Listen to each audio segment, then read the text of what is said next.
Eu quero convidar você, então, a abrir sua Bíblia no livro do profeta Ageu. Hoje nós estamos na penúltima pregação dessa série. Depois do profeta Ageu, vamos ver o profeta Malaquias e Zacarias. Então, estamos chegando ao final dessa série de pregações, a voz dos profetas, onde nós temos refletido sobre a mensagem anunciada pelos 12 profetas menores. Tem sido um período de grande ministração de Deus para as nossas vidas, e hoje, mais uma vez, esperamos que o Espírito de Deus fale ao nosso coração e nos dê clareza sobre a sua palavra, e sobretudo coragem para encarar tudo aquilo que o Senhor vai nos dizer e mudar a direção das nossas vidas conforme a sua orientação, né? Pois bem, o livro do profeta Ageu é o menor dos profetas menores, é o livro menorzinho dos 12, o segundo menor livro da Bíblia, na verdade. São 2 capítulos bem pequenos.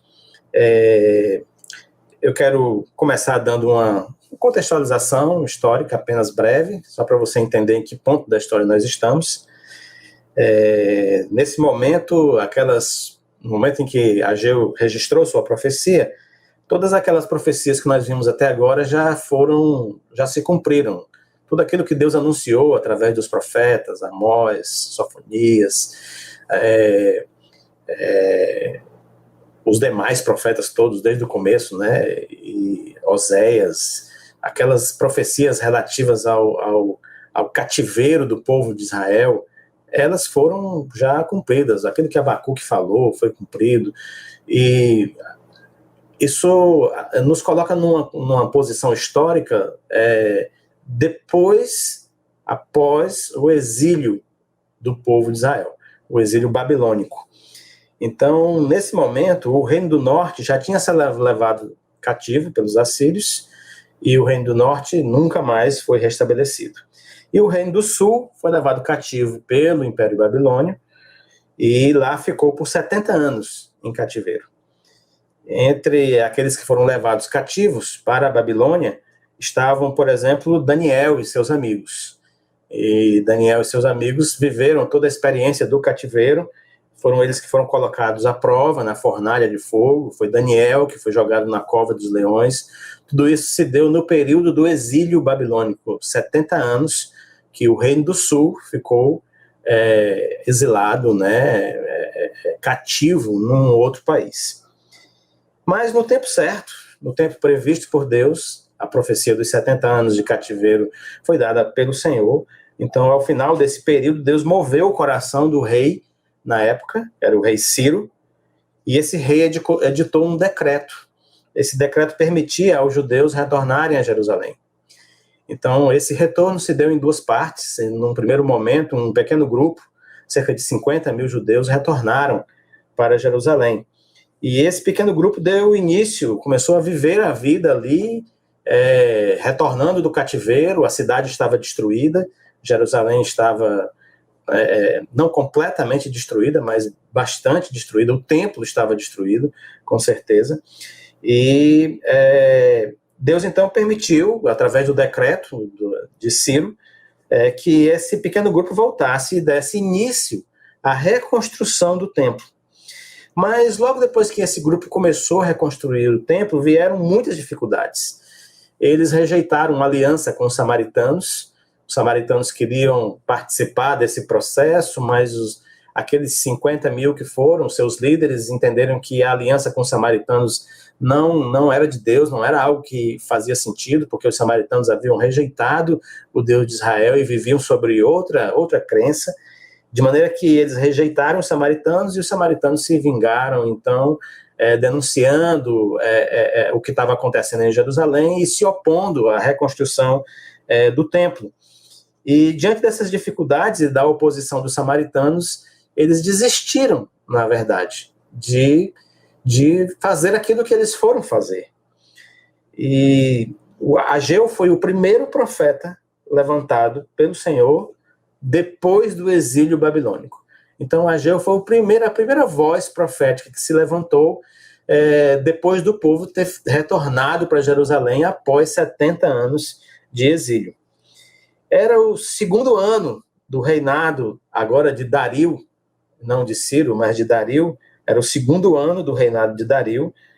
Fazia já cerca de 13 anos que aquele primeiro grupo de judeus havia voltado para Jerusalém.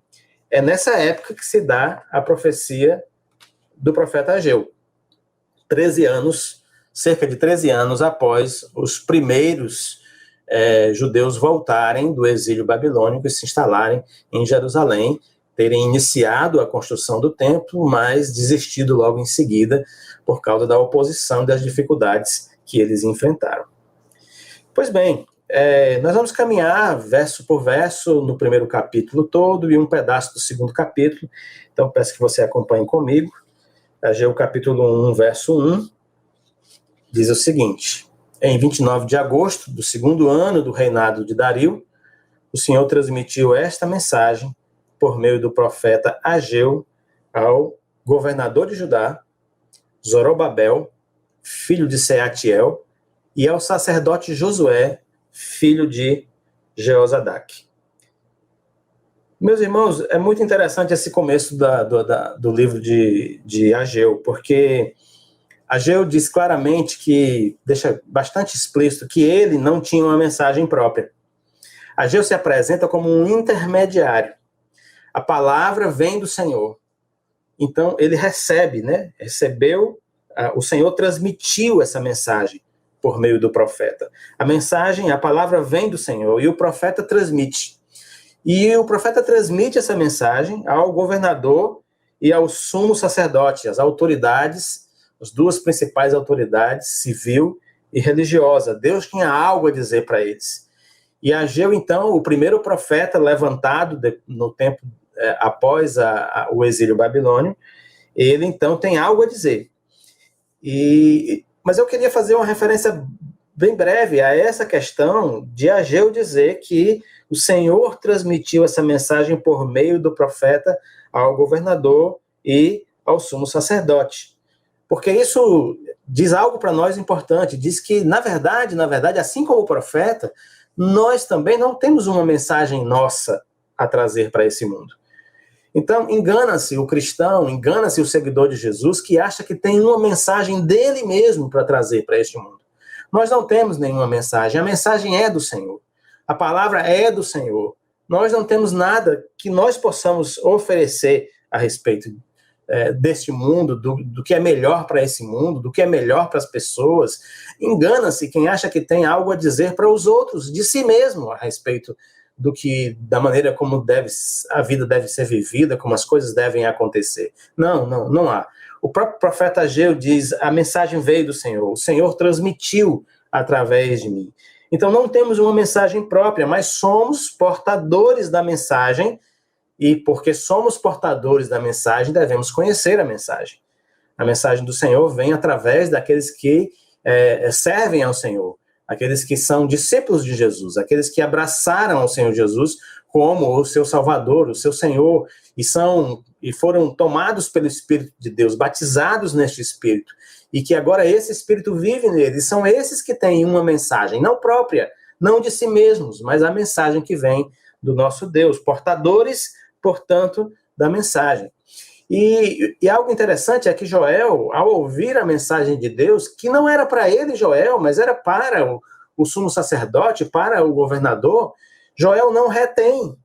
Aliás, desculpa, Ageu não retém a mensagem. Ageu não retém, ele não fica com aquela mensagem porque não era para ele. Portanto, o mensageiro não pode reter a mensagem. Se nós recebemos do Senhor algo, uma mensagem, algo a se dizer, se nós somos convocados pelo Senhor a anunciar, por exemplo, a salvação por meio de Cristo Jesus, nós não temos como reter essa mensagem, ela não nos pertence. Ela é do Senhor e deve ser entregue àqueles que o Senhor nos convocar para entregar. Foi assim que fez o profeta Ageu. Ele foi, no segundo ano do reinado do rei Dario, ele foi ao sumo sacerdote, foi ao governador, e ali ele falou a respeito daquilo que Deus queria falar. Pois bem, e o que disse o profeta? Verso 2. Verso 2 diz: assim diz o Senhor dos exércitos. Este povo diz: ainda não chegou a hora de reconstruir a casa do Senhor.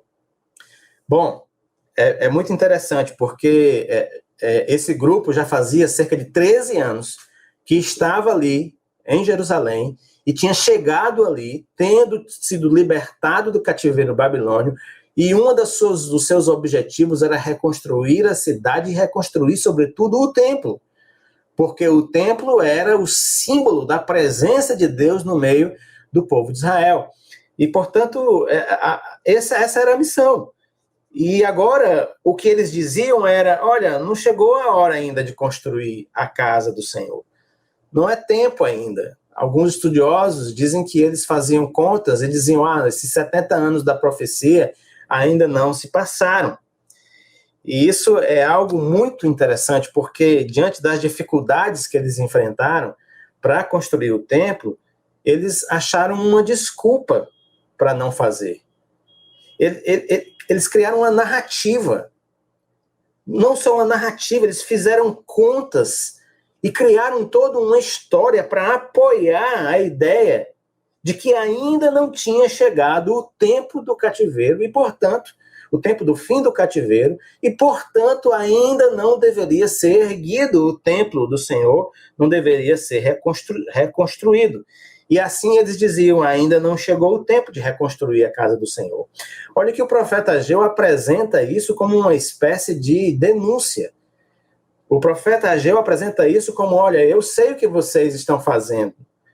Vocês criaram uma narrativa, uma explicação e fizeram muitas contas simplesmente para justificar o fato de que vocês não abraçaram a missão que foi dada para vocês. Meus amados irmãos, não há nada que nós tenhamos sido chamados a fazer pelo Senhor neste mundo que se faça sem dificuldade. Tudo aquilo que o Senhor nos chama a fazer neste mundo, em nome dele, é feito com dificuldade, porque este mundo, de maneira geral, rejeita a Jesus Cristo. Portanto, tudo que nós somos chamados a fazer aqui é difícil. E eu estou dizendo isso porque há uma maneira de pensar que pode levar a gente para caminhos muito ruins e para decisões muito ruins. É aquela maneira de pensar na qual tudo aquilo que é fácil vem de Deus. E tudo aquilo que é difícil não vem de Deus. Tudo aquilo que se resolve facilmente é do Senhor. Tudo aquilo que tem dificuldade para resolver, isso aqui não é de Deus. E essa maneira de pensar, na verdade, ela não é bíblica. E ela não está fundamentada nas Escrituras. Todo o nosso chamado para servir ao Senhor nesse mundo é um chamado que enfrenta dificuldades, que enfrenta lutas, que enfrenta problemas. E aqueles 50 mil que vieram da Babilônia e que se instalaram naquela terra destruída, eles enfrentaram problemas, mas era de se esperar que enfrentassem problemas. E o fato de enfrentar problemas não era razão para eles deixarem de lado o chamado, a missão que tinha sido colocada diante deles. E por isso nós precisamos ter cuidado, meus irmãos, com as desculpas que a gente cria, e nós criamos com muita facilidade, desculpas para explicar as nossas decisões que são opostas à fala do Senhor. O Senhor fala conosco uma coisa, ele revela a sua vontade para nós através da sua palavra. Ele mostra algo que precisa ser feito em nós ou através de nós. Aí nós não abraçamos isso, nós desistimos porque não está fácil, porque está difícil, desistimos por diversas razões, e aí porque nós desistimos e nos flagramos em pleno confronto com a vontade de Deus, de repente nós criamos explicações justificativas para passar por isso com a consciência mais ou menos tranquila. Mas isso não tem nada de consciência tranquila, isso é um auto-engano, é um engano diante daquilo que o Senhor nos chamou a fazer. Então a gente precisa ter muito cuidado quando a gente cria essas explicações, a gente racionaliza a vontade de Deus, Deus chama para a gente realizar algo e para a gente viver algo, e de repente a gente racionaliza e diz, acho que não era bem assim e tal, e cria as nossas próprias regras, né? Cria cortinas de fumaça, foi por causa disso, foi por causa daquilo, mas no final das contas, às vezes, é porque simplesmente a gente não teve a coragem de abraçar o desafio e confiar no Senhor que Ele está conosco. O pessoal lá em Jerusalém dizia que não era tempo ainda de construir o templo. Não, acho que esse negócio, a conta não está certa, eles pensaram. A conta não está certa, não deu 70 anos ainda, a gente precisa esperar mais. Versos 3 e 4.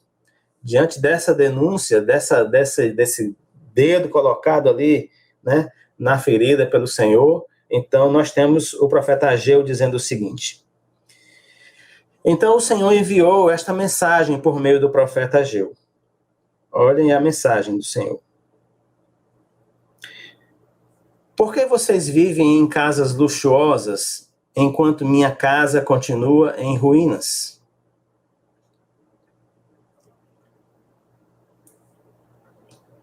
Pode ler o seguinte, até o 4. O 4, no caso. O 4 a gente estava lendo, né? Por que vocês vivem em casas luxuosas, enquanto minha casa continua em ruínas? Verso 5. Assim, diz o Senhor dos Exércitos, veja o que tem acontecido com vocês. Plantam muito, mas colhem pouco. Comem, mas não se saciam. Bebem, mas ainda têm sede. Vestem-se, mas não se aquecem. Seus salários desaparecem como se vocês os colocassem em bolsos furados. Vamos começar trabalhando nos versos 3 e 4. Então o Senhor enviou esta mensagem por meio do profeta Ageu. Por que vocês vivem em casas luxuosas, enquanto minha casa continua em ruínas? O Senhor vai direto ao ponto e coloca literalmente o dedo na ferida. O que ele diz é: vocês acham que ainda não é tempo? Não chegou o tempo de reconstruir o templo, a minha casa, mas já é tempo de construir a casa de vocês e com requinte? Entende como é que o Senhor coloca a questão? Vocês estão postergando e adiando a reconstrução do templo, da minha casa, onde a minha presença se revela, e era assim no Antigo Testamento. Mas a casa de vocês já é tempo, e vocês têm construído a casa de vocês, e vocês têm feito casas com requinte. Há uma tradução que diz apaineladas. Eram casas que tinham forramento de madeira e paredes de madeira. E o Senhor, então, contrapõe uma coisa com a outra. Vocês, na verdade, abandonaram a missão dada, o chamado dado a vocês de construírem e reconstruírem o templo, mas vocês estão abraçando a construção das suas próprias casas. A casa do Senhor é rejeitada, mas a casa de vocês, aí vocês têm dedicado todas as energias para isso. E ao fazer isso, né, e o Senhor faz isso muitas vezes com a gente, né, quando o Senhor fala, as nossas narrativas perdem sentido, meus irmãos. As nossas narrativas caem em desgraça. A narrativa do povo que voltou do exílio era que não era tempo ainda de construir a casa do Senhor. Mas o Senhor está dizendo claramente para eles que, olha, isso não faz sentido, porque a minha casa não é tempo, mas a casa de vocês é tempo. Vocês, na verdade, abandonaram o desafio que eu tinha dado e estão cuidando das suas próprias coisas, em vez de cuidar das minhas coisas, do chamado que eu dei para vocês. Quando o Senhor fala, as nossas narrativas perdem o sentido, caem em desgraça. Quando o Senhor fala, os nossos artifícios, as nossas explicações, as justificativas que nós damos para não realizar aquilo que o Senhor nos pediu para fazer, caem por terra, se revelam vazios, sem sentido. O profeta Ageu fala de casas de fino acabamento, casas apaineladas, eram construções com forro de madeira, o mesmo tipo de construção que era usado nos palácios. Era assim que, depois de 13 anos, os moradores de Jerusalém estavam dedicando as suas forças e as suas energias para morar bem e viver bem, esquecendo-se daquilo que era a missão de Deus dada a eles para reconstruírem a casa do Senhor. aqueles que voltaram do exílio, que tinham essa missão de reconstruir o templo, de restaurar o lugar da adoração, na verdade deixaram de lado e criaram explicações as mais diversas para tentar dizer por que eles abandonaram os interesses do Senhor e agora estavam cuidando apenas dos seus próprios interesses. A pergunta é inevitável para cada um de nós: qual é a missão de Deus para você? O que é que Deus tem colocado nas suas mãos para fazer? O que Deus tem lhe chamado a fazer?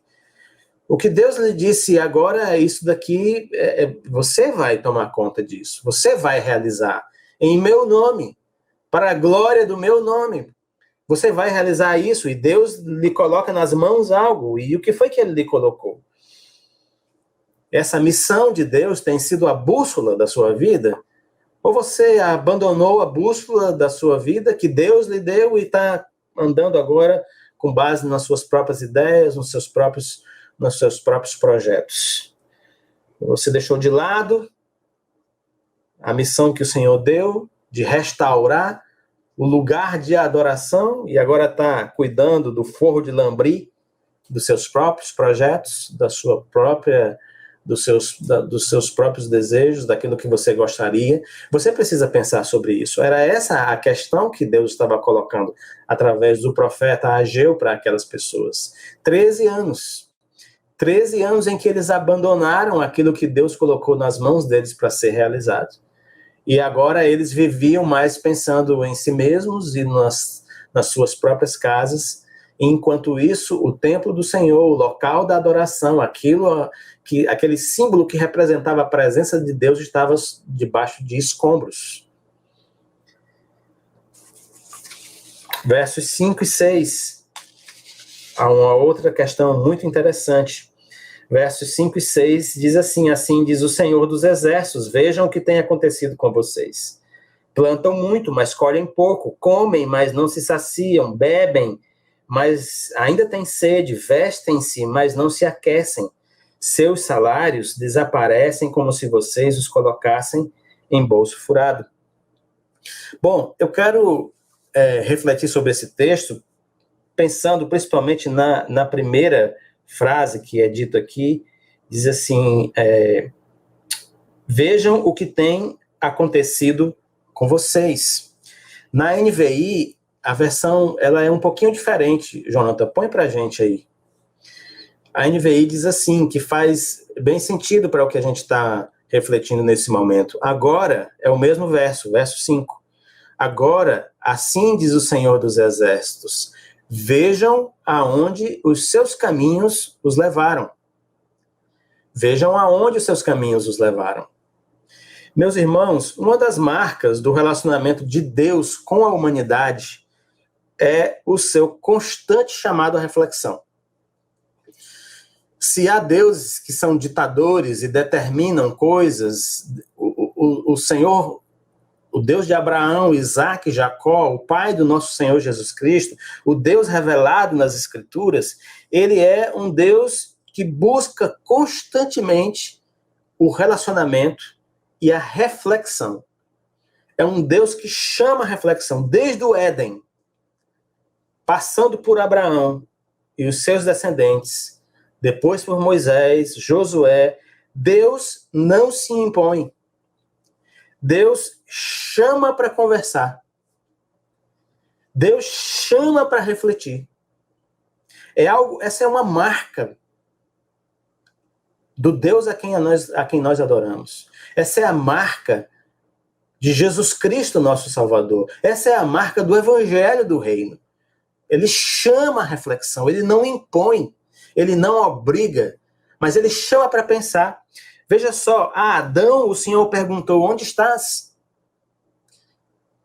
Ora, Deus sabia onde estava Adão, mas ele pergunta, onde estás? Ele quer conversar com Adão, ele quer chamar Adão à reflexão, e depois que Adão responde, começa uma conversa, e Adão é chamado a refletir sobre o que ele fez. Para Caim, o Senhor perguntou, onde está seu irmão? Onde está o seu irmão Abel? Ora, Deus sabia o que tinha acontecido, mas, no entanto, ele chama para conversar, ele chama para refletir. E depois de o Senhor fez isso depois de uma conversa que ele já tinha tido com Caim a respeito de integridade. Ele diz: o pecado jaz à sua porta, você pode rejeitá-lo. Deus sempre chama para pensar sobre o que está acontecendo. Abraão é convidado, na verdade, a confiar numa promessa. Abraão não é obrigado a fazer nada, mas Deus o chama. Vem, Abraão, vem andar comigo. Assim como nós cantamos hoje na canção, vem andar comigo. Moisés é chamado por Deus de seu amigo. E com Moisés, Deus conversava com liberdade, chamando a reflexão. Josué, grande general, né, propõe ao povo que reflita e decida se eles vão servir ao Senhor ou não. E Josué estava repetindo basicamente a fala de Deus, do próprio Deus, por toda a história. Reflitam, pensem sobre o que está acontecendo. Olha, a caminhada com o Senhor não é nada imposto, não é nada automático, não é autômata. Nós não somos robôs, nós somos pessoas. E o Senhor nos chama a conversar com Ele, a dialogar com Ele. Através de Ageu, o Senhor novamente chama para conversar. E o que o Senhor diz ao povo que tinha acabado de voltar do exílio e tinha abandonado a reconstrução do templo? Ele diz assim: vejam aonde seus caminhos os levaram. Reflitam. É como se o Senhor dissesse: olhe para trás um pouco. Olhe para trás e veja como foi que você chegou até aqui. Olhe os passos que você deu. Pense nas decisões que você tomou. Foram essas decisões e foi esse seu passado que trouxe você até onde você está. Portanto, você precisa pensar sobre isso, refletir sobre isso. Meus amados irmãos, antes de transformar o mundo, antes de fazer grandes revoluções no mundo, o Senhor quer mudar algo em nós. A transformação é primeiro em nós. E por isso nós precisamos olhar para trás, para o passado das nossas vidas, para os passos que nós demos. Nós temos que considerar esses passos, porque foram esses passos que nos trouxeram até onde nós estamos agora. E é a partir dessa reflexão sobre a nossa caminhada que o Senhor vai nos transformando. E Ele vai agindo com poder em nossas vidas. Olha, deixe-me lembrar uma coisa para você. A capacidade de pensar sobre si mesmo é um dos pontos altos da humanidade. E essa capacidade de pensar sobre si mesmo tem a ver com a imagem e semelhança com a qual nós fomos feitos por Deus. Nós podemos pensar sobre nós e as nossas atitudes. E esse é o ponto de partida para as transformações, para aquilo que Deus quer fazer em nós. Caminhando pelo nosso texto, versos de 7 a 11, eu queria que você acompanhasse a leitura e eu quero fazer depois alguns breves comentários. Diz assim, a partir do verso 7, assim diz o Senhor dos Exércitos: vejam o que tem acontecido com vocês. O Senhor agora chama de novo a reflexão, mas Ele vai ajudar o povo a refletir agora, porque Ele vai dizer algumas coisas. Nesse diálogo, o Senhor fala, ouve e fala. E agora Ele vai falar mais algumas coisas. Verso 8, Ele diz: agora subam as colinas, tragam madeira e reconstruam minha casa.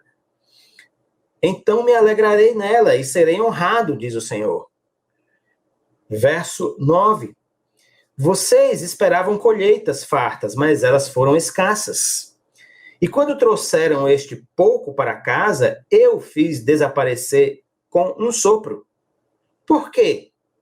Porque minha casa continua em ruínas, diz o Senhor dos Exércitos, enquanto vocês estão ocupados construindo suas casas. É por causa de vocês que os céus retêm o orvalho e a terra não produz colheitas. Enviei uma seca sobre seus campos e sobre as colinas, uma seca que fará murchar o trigo, as uvas, as azeitonas e todas as plantações que fará vocês e seus animais passarem fome e destruirá tudo o que vocês trabalharam para conseguir. Meus irmãos, nos versos anteriores, o povo foi convidado a refletir sobre si mesmo. O Senhor dizia: Pensem nos passos que vocês deram para chegar até aqui, o caminho que vocês trilharam até agora. Mas nesse bloco de versículos que nós lemos, agora o Senhor faz uma revelação sobre si mesmo, e faz uma revelação em duas partes. Essas são duas chaves de leitura muito importantes para as Escrituras. O texto bíblico sempre revela algo sobre nós, sobre a nossa natureza, a nossa caminhada, sobre aquilo que nós somos, a maneira como nós vivemos, mas ele também tem revelações e tem insights a respeito da natureza de Deus, sobre quem ele é e da maneira como ele age. Então, essas duas procuras você deve fazer o tempo todo quando lê as Escrituras. E o Senhor, então, nesse trecho de 7 a 11, faz pelo menos duas revelações sobre si mesmo. Uma revelação em duas partes, na verdade. Ou três partes, vamos dizer assim. E eu queria falar sobre essas três partes dessa revelação de Deus sobre si mesmo. Então, preste atenção agora. Algo que o Senhor nos diz nesse trecho que nós lemos é que ele interfere na vida do seu povo. Então, assim, isso é importante para você entender quem é o Deus que você está adorando e servindo. E você que não adora ou não serve ao Deus Criador dos céus e da terra, o Pai do nosso Senhor Jesus Cristo, é bom você entender que Deus é esse. Esse é o Deus que interfere na vida do seu povo. Então, meus irmãos, a nossa vida, ela não está abandonada ao acaso. Se você é um seguidor de Jesus, um servo de Jesus e tem entregue a ele a sua vida, você precisa ter isso muito claro para você. A sua vida não está abandonada ao acaso e às coincidências. Não. O Senhor, o seu Senhor, interfere na vida, na sua vida. No trecho que nós lemos, tem uma hora que o Senhor diz assim, eu fiz. Fui eu que fiz. Né? Verso 9, ele diz, vocês esperavam colheitas fartas, mas elas foram escassas. E quando trouxeram esse pouco para casa, eu o fiz desaparecer com um sopro. Foi o Senhor mesmo, e ele usa toda a natureza, está à sua disposição, todo o universo, todo o mundo, ele é Senhor soberano sobre todas as coisas, e todas essas circunstâncias estão à disposição dele, para que ele venha e interfira na história. Esse é um Deus revelado pelas Escrituras, é o Pai do nosso Senhor Jesus Cristo. Mas a outra parte dessa mesma verdade a respeito de Deus, de que ele interfere, e que está registrado nesse texto, é que a interferência do Senhor nem sempre é agradável, mas sempre é para o nosso bem. Então, há um tipo de discípulo assim, que acha que a interferência do Senhor ela é sempre quase um carinho, que o Senhor faz sempre uma cosquinha, né? Você vai sempre sorrir com a interferência do Senhor na sua vida. Mas isso não é verdade. Muitas vezes a interferência do Senhor não é nem um pouco agradável. Porque é preciso interferir e é preciso que seja desagradável para que nós nos alertemos a respeito do caminho que nós estamos trilhando. Então você que achava, ou que pensava, ou que estava aguardando, imaginando um Deus que sempre faz coisas agradáveis para você, esse não é o Deus das Escrituras, da Bíblia Sagrada. Esse não é o Pai do nosso Senhor Jesus Cristo. O próprio Cristo sofreu morte terrível na cruz. Que interferência é essa que Deus fez na história humana, que causou tanto sofrimento ao seu filho? As intervenções de Deus nem sempre são agradáveis. Mas há um consolo nisso, porque embora elas nem sempre sejam agradáveis, elas sempre são para o nosso bem, porque Deus é bom. Porque a misericórdia dele dura para sempre. Elas sempre são para o nosso bem, mesmo quando são desagradáveis. E a terceira parte dessa mesma revelação sobre o caráter, a natureza de Deus, é que o agir de Deus, essa interferência de Deus na vida do seu povo, é para nos salvar dos nossos próprios projetos falidos e nos colocar de volta na missão que ele nos deu. quando o Senhor age e desarruma tudo, desarruma a colheita, traz seca, e o alimento não é suficiente, e o salário não é suficiente, o Senhor está fazendo tudo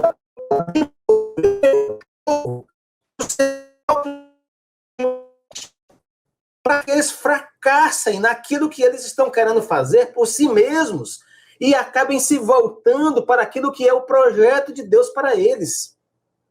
Então, essa terceira revelação de Deus a respeito da sua intervenção é primorosa, é um achado, uma grande pérola para nós, meus irmãos. O Senhor, o Deus a quem nós amamos, que se revelou através de Jesus Cristo nesse mundo, interfere nas nossas vidas. Essa interferência nem sempre é agradável, mas sempre é para o nosso bem.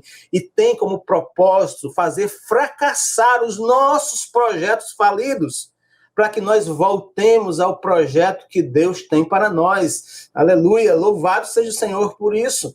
Ele não nos deixa caminhar em direção aos nossos próprios abismos, mas ele interfere em nossas vidas para que se realize a sua vontade, que é boa, perfeita e agradável. Louvado seja o Senhor por isso. E foi isso que aconteceu. O Senhor disse, eu interferi. Ele diz mais, eu soprei, eu espalhei como um sopro, né? Fiz desaparecer como um sopro as coisas que vocês amealharam.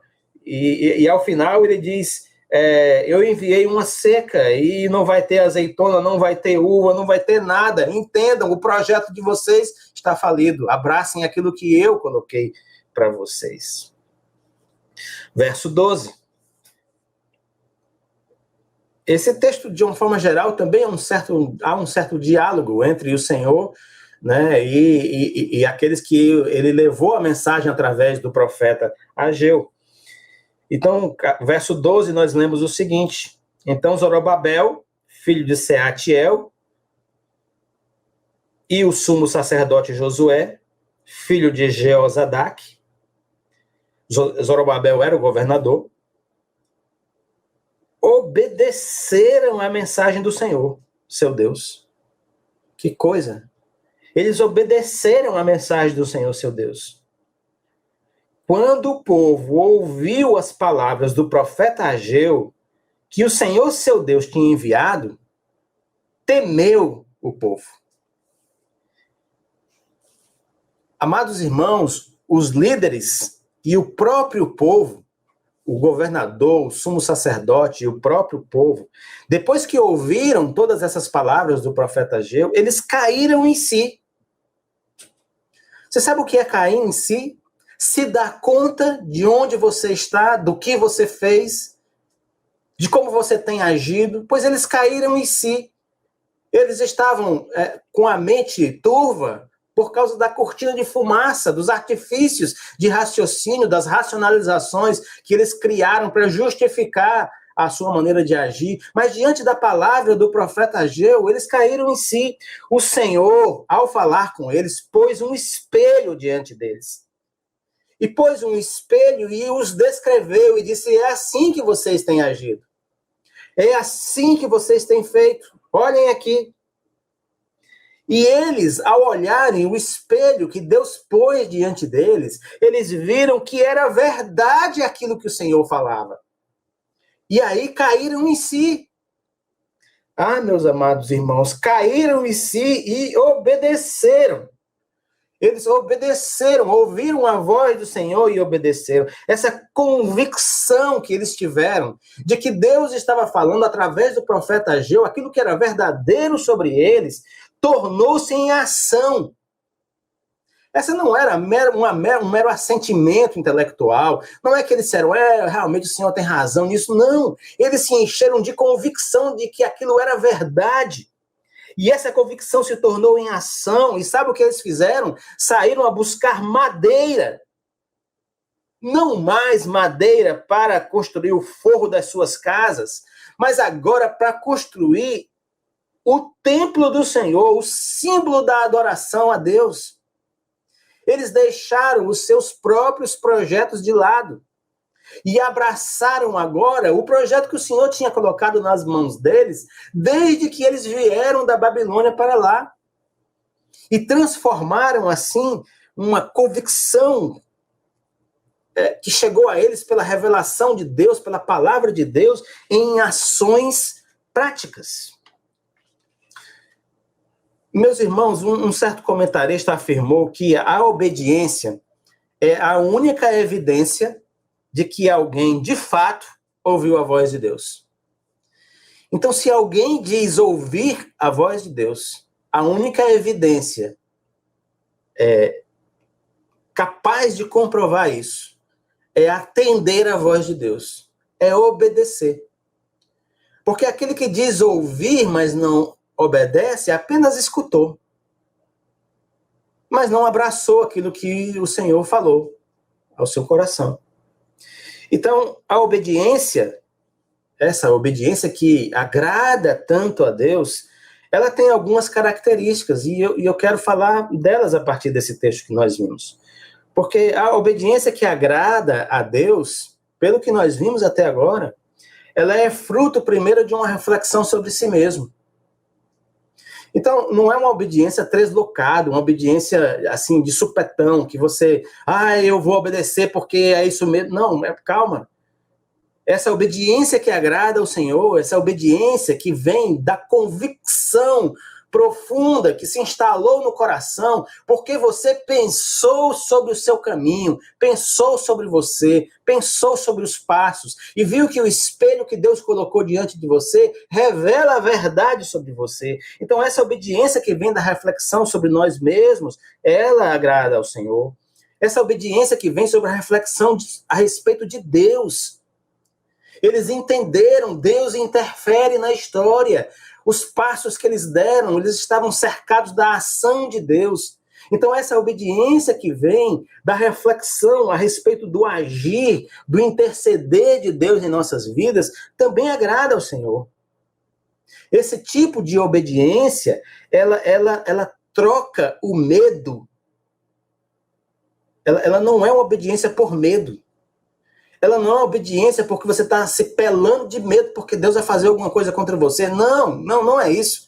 Ela não é também uma obediência em troca de favores, daquilo que Deus pode fazer para você. Não, ela vem da convicção a respeito de quem Deus é, de como Ele interfere na sua vida, de quem você é e do quanto você precisa desse Deus maravilhoso que quer agir na sua vida e salvar você de você mesmo.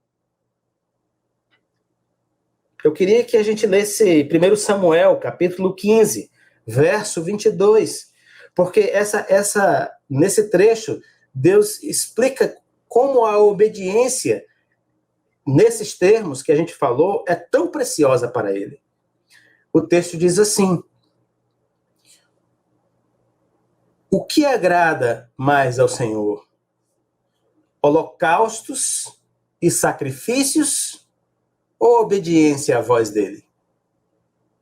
Ouça, a obediência é melhor que o sacrifício, e a submissão é melhor que ofertas de gordura e de carneiros. Veja que valor o Senhor dá à atitude, à decisão de obedecê-lo, e pelas razões certas. Então vejam só, depois dessa tremenda experiência com Deus, através da mensagem que Ageu apresentou, o povo, convicto daquilo que Deus estava falando naquele momento, convicto da sua situação diante de Deus e convicto da própria natureza de Deus, o povo se viu invadido de uma profunda reverência a Deus. É isso que o profeta nos diz. Ele diz assim, nós estamos no verso 15.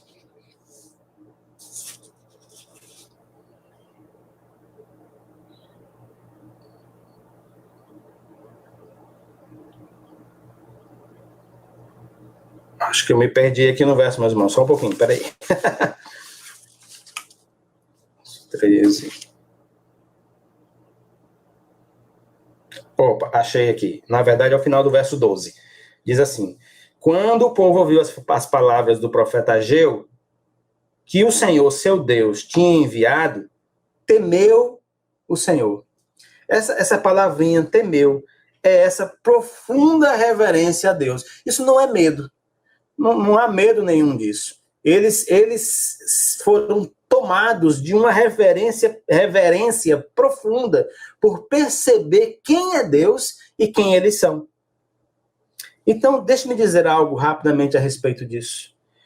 O Senhor Deus, o Criador dos céus e da terra, o Deus de Abraão, Isaque e Jacó, o Pai do nosso Senhor Jesus Cristo, ele não é um igual a nós. Ele não é um igual a você. Embora eu compreenda em parte as expressões, mas deixe-me dizer, ele não é o cara lá de cima.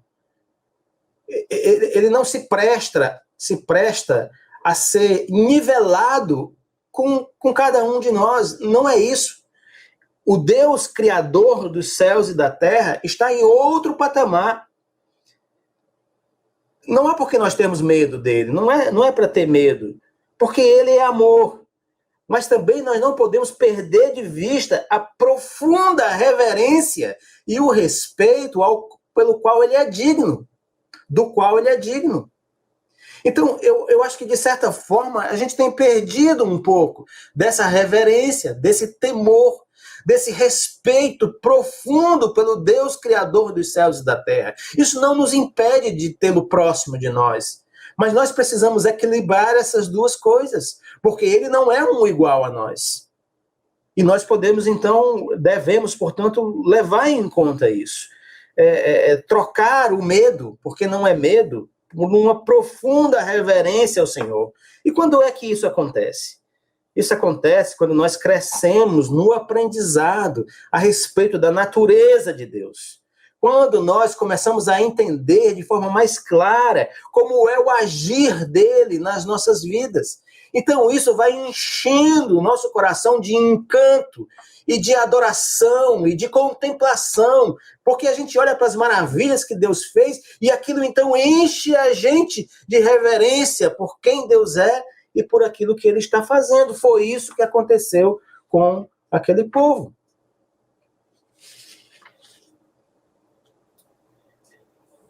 Versos 13 a 15, nós temos o seguinte: então Ageu, o mensageiro do Senhor, transmitiu ao povo esta mensagem do Senhor: estou com vocês, diz o Senhor. Eu vou ler só até aí, até o 13. Depois a gente lê o resto. A mensagem que Ageu trouxe para o povo que caiu em si, para o povo que percebeu que o espelho que havia sido colocado diante deles pelo Senhor refletia realmente quem eles eram, ao povo que entendeu que Deus é um Deus que intervém, a esse povo, Ageu chega com uma nova mensagem, e a nova mensagem é o Senhor dizendo: eu estou com vocês. Ah, meu amado irmão, meu amigo, esse diálogo de amor e confiança que o Senhor deseja ter conosco está bem claro aqui nesse texto. O Senhor afirmou que a única coisa necessária para eles vencerem aquele desafio de abraçarem o projeto de Deus para as suas vidas era o fato de que Deus estava com eles. Eu estou com vocês, e isto é suficiente. Isso basta. Parece um pouco com aquela fala de Deus ao apóstolo Paulo, né? A minha graça te basta, Paulo. Eu sou suficiente. Ora, meus amados irmãos, essa presença de Deus, ela foi percebida por aqueles líderes. E foi percebida até pelo povo. Sabe por quê? Porque os líderes e o povo se tornaram animados. Olha só o que aconteceu. Verso 14. E o Senhor deu ânimo ao governador de Judá, Zorobabel, filho de Sealtiel, ao sumo sacerdote Josué, filho de Josadaque, e a todo o remanescente do povo. E começaram a trabalhar na casa de Deus, o Senhor dos Exércitos, em 21 de setembro do 2º ano do reinado de Dario. A presença de Deus, revelada pelo profeta Ageu, e garantida através da fala do profeta Ageu, era nítida, se via com muita clareza, porque o povo se encheu de coragem, os líderes se encheram de coragem para realizar não os seus projetos, mas aquilo que Deus tinha colocado em suas mãos para ser realizado. E assim eles, cheios de coragem, animados, fortalecidos, eles partiram para cumprir essa missão. E o que eles fizeram? Foram pegar madeira e começaram a trabalhar na reconstrução do templo, que estava parada há 13 anos. Meu irmão, deixa-me lhe dizer uma coisa. A única coisa necessária para você enfrentar esta vida é a presença do Senhor. A presença do Senhor é suficiente. Eu estou com vocês. Essa é a palavra dele para você hoje. Eu estou com você. Não tenha medo. Não se angustie. Não se desespere. Deixe de lado tudo que não é a minha vontade. Abrace o meu projeto para a sua vida. Eu estou com você. Eu estou com você. Deixe-me dizer algo a respeito disso, da presença do Senhor, porque há muitos mitos e muitas coisas esquisitas e equivocadas a respeito disso.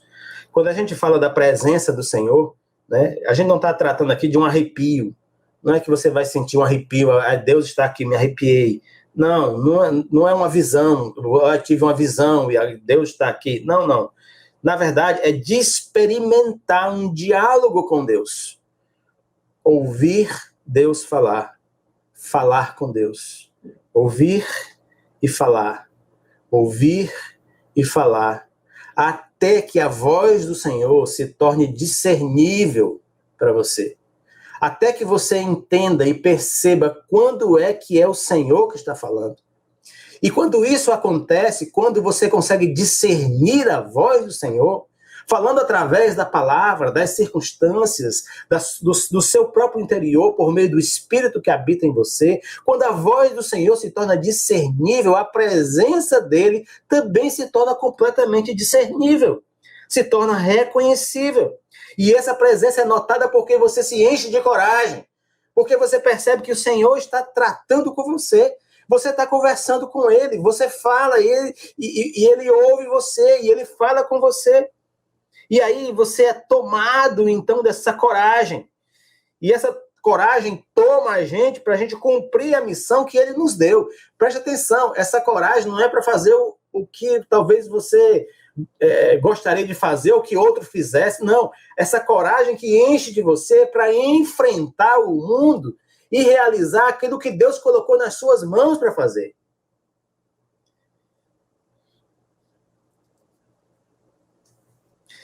Meus amados irmãos, não é o que nós recebemos do Senhor. Não é sobre isso a vida cristã.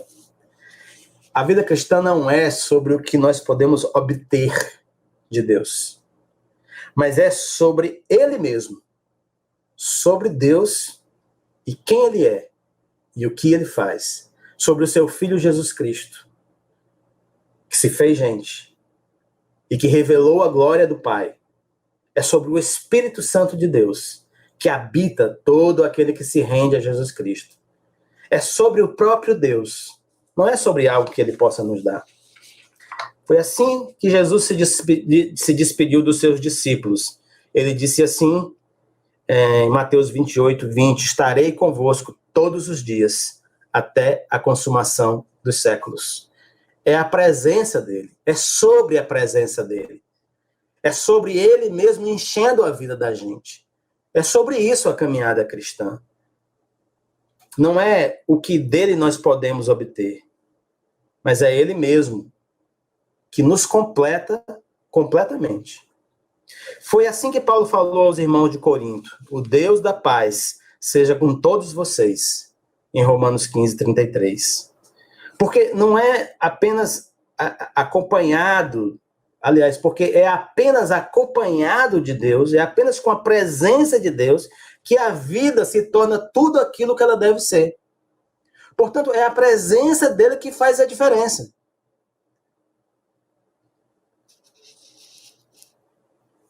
E eu quero concluir, na verdade, essa minha fala de hoje com mais 2 blocos, rapidamente. Primeiros versos, capítulo 2, versos de 1 a 3. O texto das Escrituras diz assim: Então, em 17 de outubro desse mesmo ano, o Senhor transmitiu outra mensagem por meio do profeta Ageu. Diga ao governador de Judá, Zorobabel, filho de Sealtiel, e ao sumo sacerdote Josué, filho de Jeozadaque, e ao remanescente do povo. Algum de vocês se lembra deste templo em sua antiga glória? Como ele lhes parece agora, em comparação com o anterior? Deve parecer insignificante. Até o verso 3.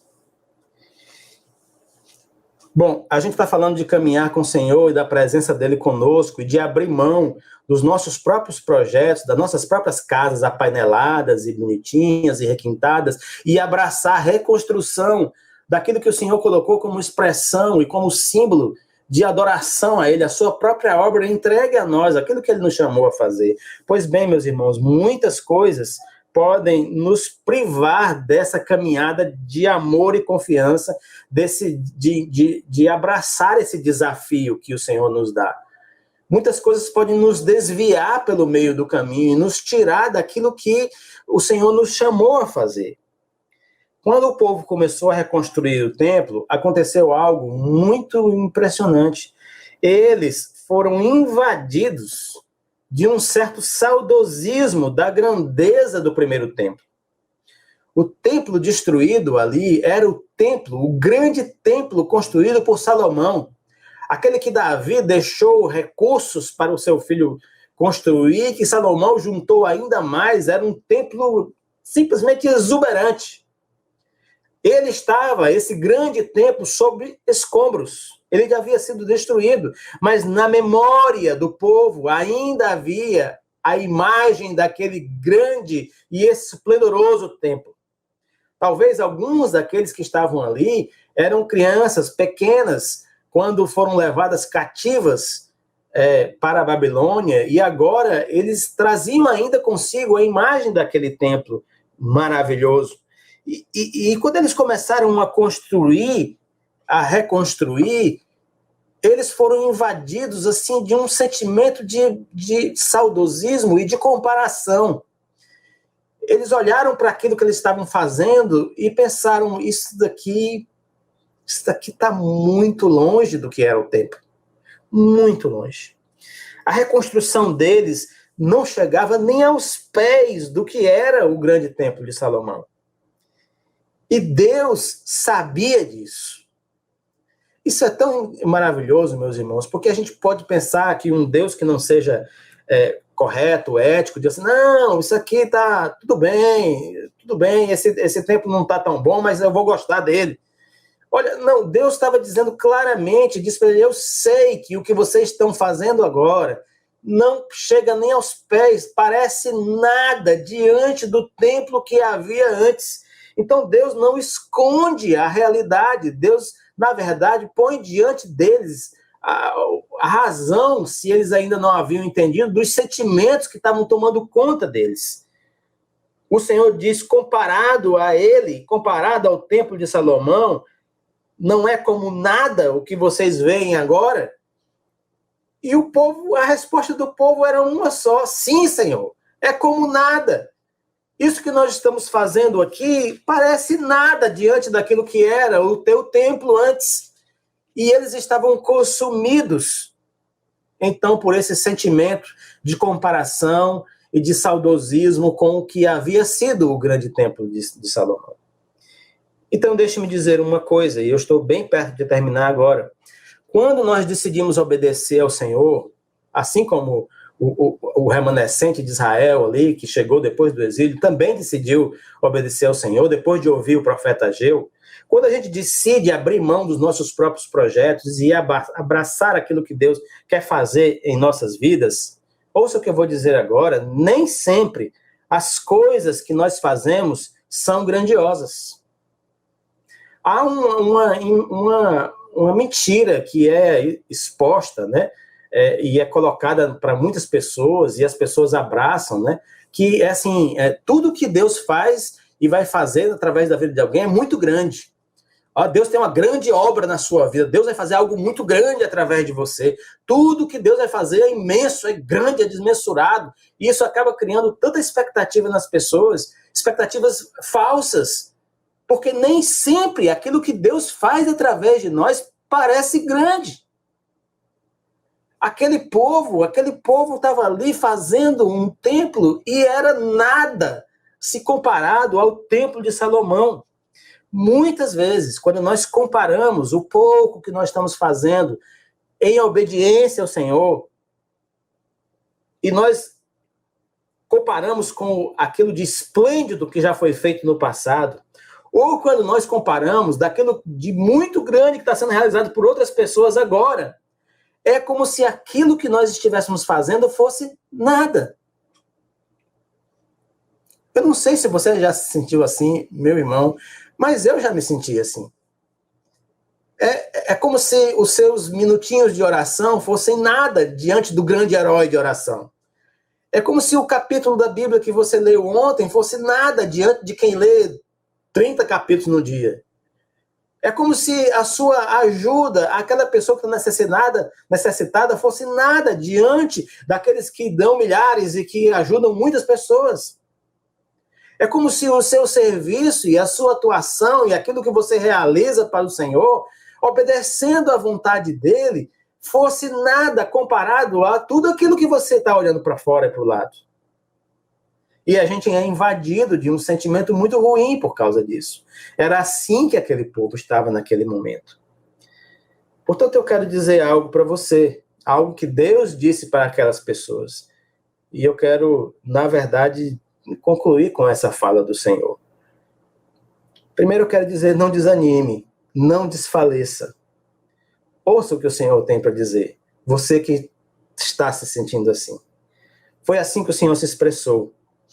Versos 4 e 5 do capítulo 2.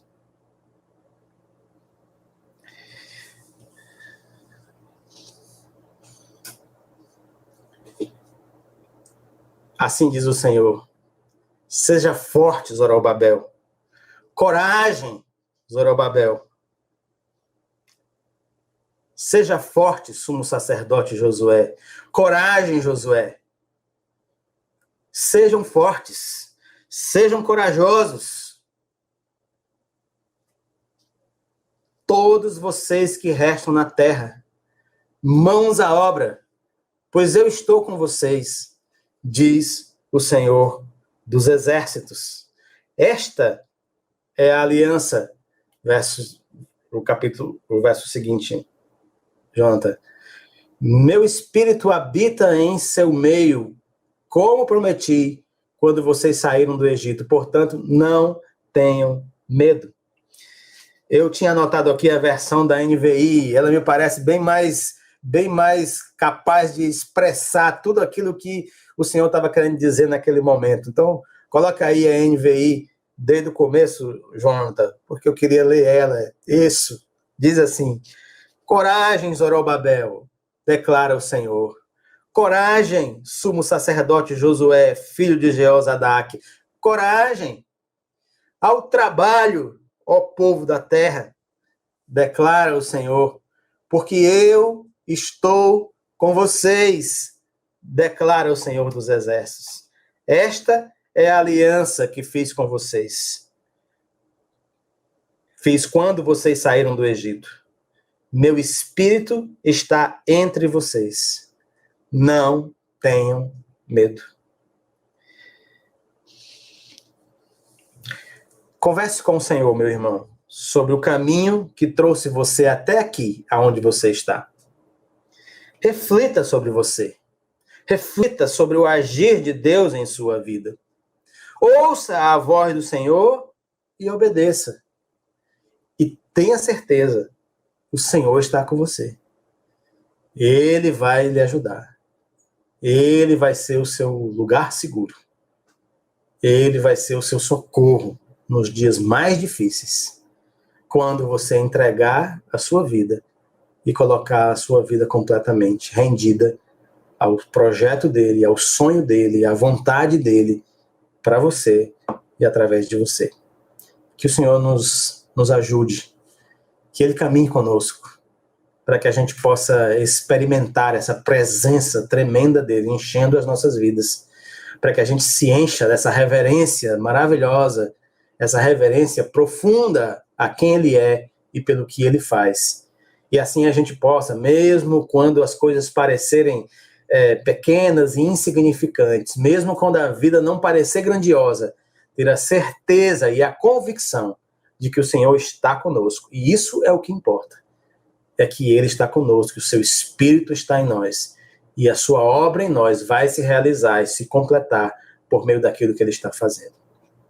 Que o Senhor nos abençoe e nos guarde nesta semana.